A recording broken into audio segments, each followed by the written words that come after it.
CIET-NCERT द्वारा प्रस्तुत है कक्षा 8 की हिंदी की पाठ्यपुस्तक भारत की खोज का ध्वनि पाठ। अध्याय 9। शीर्षक है दो पृष्ठभूमियां, भारतीय और अंग्रेजी। पृष्ठ संख्या 117। दो पृष्ठभूमियां, भारतीय और अंग्रेजी। भारत में सन 1942 में जो कुछ हुआ वह आकस्मिक नहीं था। वह पहले से जो बहुत कुछ होता आ रहा था उसकी चरम परिणति थी। इसके बारे में आक्षेप, आलोचना और सफाई के रूप में बहुत कुछ लिखा जा चुका है और बहुत सफाई भी दी जा चुकी है। फिर भी इस लेखन में से असली बात गायब है, क्योंकि इनमें एक ऐसी चीज को केवल राजनीतिक पहलू से देखा गया है जो राजनीति से कहीं अधिक गहरी थी। इन सब के पीछे वह तीव्र भावना बच रही थी कि चाहे कुछ भी हो जाए, यह राज्य अब बर्दाश्त नहीं किया जा सकता। व्यापक उथल पुथल और उसका दमन, जनता की ओर से अकस्मात असंगठित प्रदर्शन और विस्फोट, जिसका अंत हिंसात्मक संघर्ष और तोड़-फोड़ में होता था, जबरदस्त और शक्तिशाली हथियारबंद सेनाओं के विरुद्ध भी लगातार चलते रहे। इनसे जनता की भावनाओं की तीव्रता का पता चलता है। यह भावना उनके नेताओं की गिरफ्तारी से पहले भी थी, लेकिन इन गिरफ्तारियों और उसके बाद अक्सर होने वाले गोलीकांड ने जनता के क्रोध को भड़का दिया। वे इतने क्रुद्ध और उत्तेजित थे कि चुप नहीं बैठ सकते थे। ऐसी परिस्थितियों में स्थानीय नेता सामने आए और कुछ समय के लिए उनका अनुसरण किया गया। लेकिन उन्होंने भी जो निर्देश दिए वे काफी नहीं थे। अपने मूल रूप में यह एक सहज जन आंदोलन था। पूरे भारत में 1942 ईस्वी में युवा पीढ़ी ने, विशेष रूप से विश्वविद्यालयों के विद्यार्थियों ने, हिंसक और शांतिपूर्ण दोनों तरह की कार्यवाहियों में बहुत महत्वपूर्ण काम किया। पृष्ठ संख्या 118। इस तरह 1857 के गदर के बाद पहली बार भारत में ब्रिटिश राज के ढांचे को बलपूर्वक चुनौती देने के लिए, लेकिन यह बल निहत्था था, बहुत बड़ी जनसंख्या उठ खड़ी हुई। यह चुनौती मूर्खतापूर्ण और बेमौके थी, क्योंकि दूसरी ओर सुसंगठित हथियारबंद सैनिक शक्ति थी। यह सैनिक शक्ति इतिहास में पहले किसी अवसर की तुलना में कहीं अधिक थी। उस भीड़ ने न तो इस द्वंद्व की तैयारी ही की थी और न ही इसके लिए समय का चुनाव खुद किया था।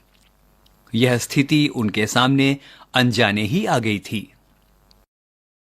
तात्कालिक प्रतिक्रिया के रूप में भले ही वह प्रतिक्रिया नासमझी से भरी या गलत रही हो, लेकिन उससे भारत की स्वतंत्रता के लिए उन्होंने अपने प्रेम और विदेशी शासन के विरुद्ध अपनी घृणा को प्रकट किया।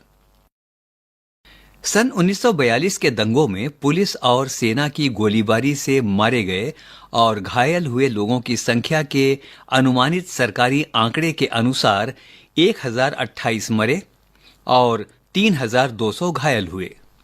जनता के अंदाज के अनुसार मृतकों की संख्या 25,000 कही जाती है, पर यह संख्या भी संभवतः अतिरंजित है।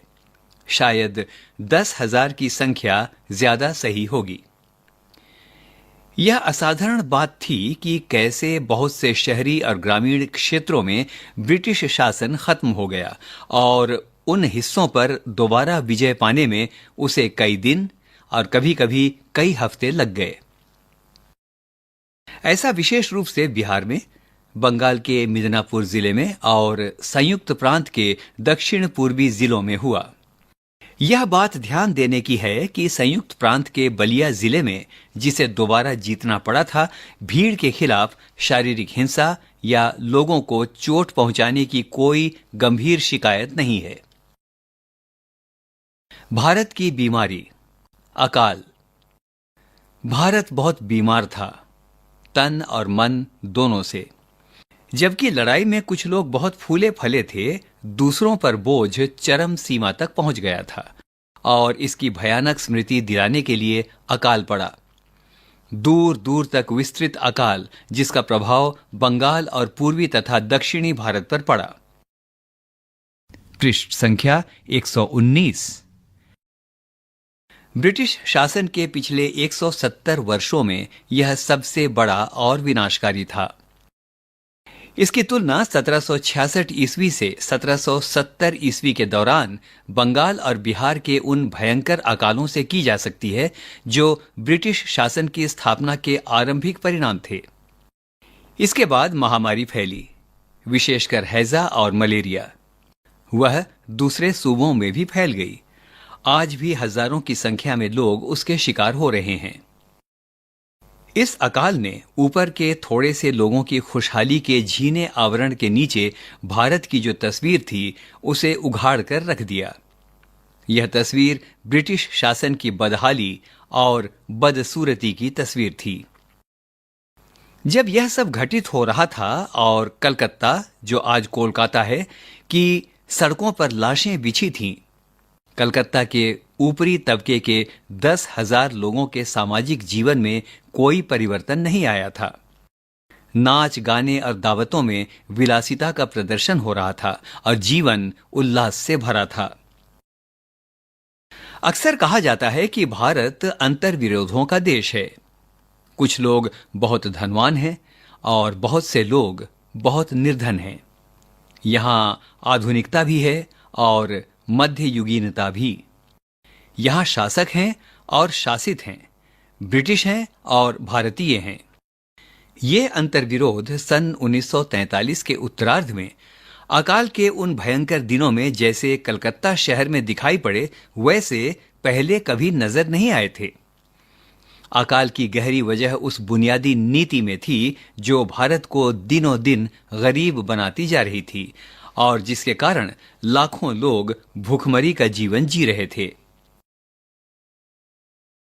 भारत में ब्रिटिश शासन पर बंगाल की भयंकर बर्बादी ने और उड़ीसा, मालाबार एवं दूसरे स्थानों में पड़ने वाले अकाल ने आखिरी फैसला दे दिया।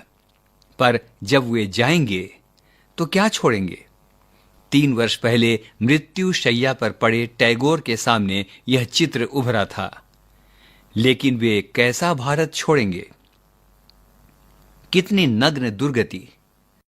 अंत में उनके सदियों पुराने प्रशासन की धारा सूख जाएगी तो वे अपने पीछे कितनी कीचड़ और कचरा छोड़ेंगे। पृष्ठ संख्या 120। भारत की सजीव सामर्थ्य। अकाल और युद्ध के बावजूद प्रकृति अपना कायाकल्प करती है और कल की लड़ाई के मैदान को आज फूलों और हरी घास से ढक देती है।